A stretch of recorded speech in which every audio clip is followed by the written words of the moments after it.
Ele enfrentou tudo e todos.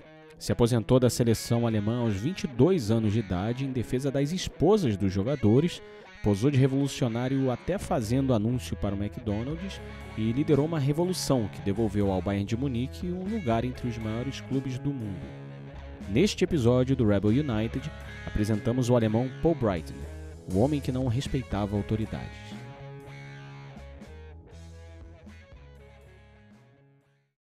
Se eu te contar que o Bayern de Munique, gigante todo-poderoso, se tornou o que é hoje muito por conta de uma revolução liderada pelos próprios jogadores, você acreditaria?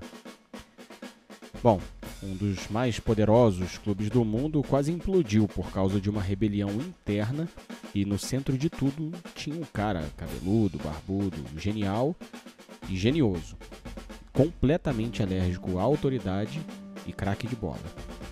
Seu nome é Paul Breitner.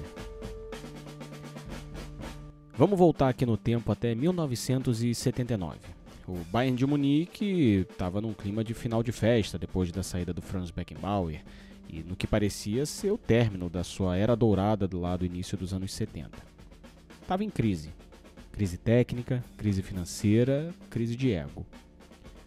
O então presidente Wilhelm Neudecker decidiu que a solução seria trazer um treinador linha dura, famoso pelos métodos quase que militares. Max Merkel, o instalador de chicote. Para meio entendedor, né? Meia palavra basta. Mas adivinha só, as estrelas do Bayern, Sepp Maier, Rummenigge e, claro, Paul Breitner, odiaram a ideia e fizeram um acordo. Se o time conseguisse bons resultados nos 2 jogos seguintes, o técnico interino continuaria no comando. Do contrário, aí viria o chicote. Só que havia um probleminha. O Breitner e o Sepp Maier estavam doentes, e o Rummenigge estava lesionado. Mesmo assim, na base da força, do suor e do orgulho bávaro, eles jogaram. Conseguiram empatar fora de casa e ainda tinha uma chance antes que o chicote entrasse de vez em cena. Só que, e é aí que vem o plot twist da história, eles descobriram que o presidente do clube já tinha assinado o contrato com esse novo treinador, antes mesmo da promessa deles acabar. Foi a gota d'água. O Breitner e o Sepp Maier bateram na mesa e disseram, aqui não. E a equipe inteira apoiou. Em plena noite, os jogadores avisaram ao presidente: se ele assumir, a gente faz greve. Greve de jogador no Bayern de Munique, olha só. Resultado, o presidente caiu. O técnico linha dura nem chegou a aparecer e o interino ficou. O que aconteceu na rodada seguinte? O Bayern meteu 7-1 no Borussia Mönchengladbach, no duelo dos principais clubes daquela década. A revolução estava concluída. O Breitner resumiu depois daquele acontecimento o seguinte: nunca tinha acontecido algo assim no futebol alemão, mas alguém precisava desafiar o sistema. Foi assim que nasceu o Bayern moderno. O jovem Uli Hoeneß assumiu como dirigente, o time voltou ao topo e a dupla Breitner e Rummenigge virou lenda, conquistando 2 campeonatos alemães seguidos, numa época que é importante dizer, conquistar campeonato alemão não era tão fácil assim para o Bayern de Munique. Mas o Breitner nunca foi só futebol. Ele era um espírito livre, e dava para ver no visual dele, cabelão, barba estilo Che Guevara e ideias próprias, uma personalidade impossível de se domar. Na Copa do Mundo de 1974, por exemplo, mesmo sem ser o cobrador oficial de pênaltis, foi ele que bateu a penalidade ali do empate contra a Holanda do Johan Cruyff. E quando proibiram as esposas dos jogadores de irem à festa do título, depois daquela vitória histórica, ele saiu de cena. Pediu demissão, digamos assim, se aposentou da seleção alemã. Ele só tinha 22 anos, olha só.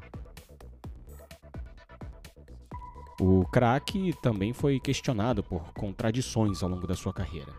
Ele posava com uma foto do Mao Tse-tung nas mãos e pouco depois assinava contrato com o Real Madrid, o time símbolo do regime fascista do Francisco Franco.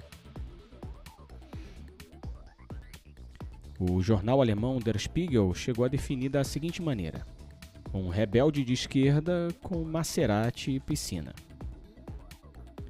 O Breitner, que era inicialmente lateral esquerdo, depois passava para jogar no meio e ia concluir até no ataque, aproveitou também o início da comercialização do futebol para se beneficiar. Atuou em filmes e assinou contratos publicitários, como, por exemplo, um com o McDonald's. Ou seja, ele fazia o que ele queria.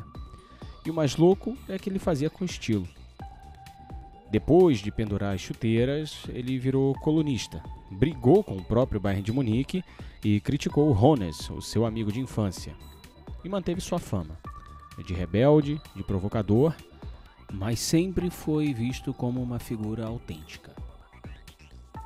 O próprio Rummenigge dizia: ele foi sempre um pouco louco, mas também sempre muito interessante. O Breitner foi tão marcante que, décadas depois, os torcedores do Bayern fizeram uma mobilização nas arquibancadas em homenagem àquela revolta de 79. Fazemos o que queremos, revolucionários contra a autoridade, dizia o bandeirão no qual o Breitner era representado com um charuto na boca. Um charuto muito provavelmente cubano.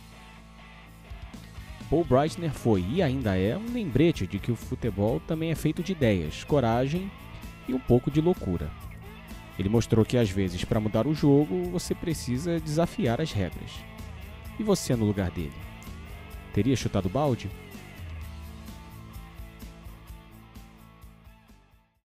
Não se esqueça de seguir o Icons da Gol Brasil. Toda semana, um novo episódio sobre rebeldes e outros personagens do futebol para você ouvir no seu tocador preferido de podcasts. Até lá!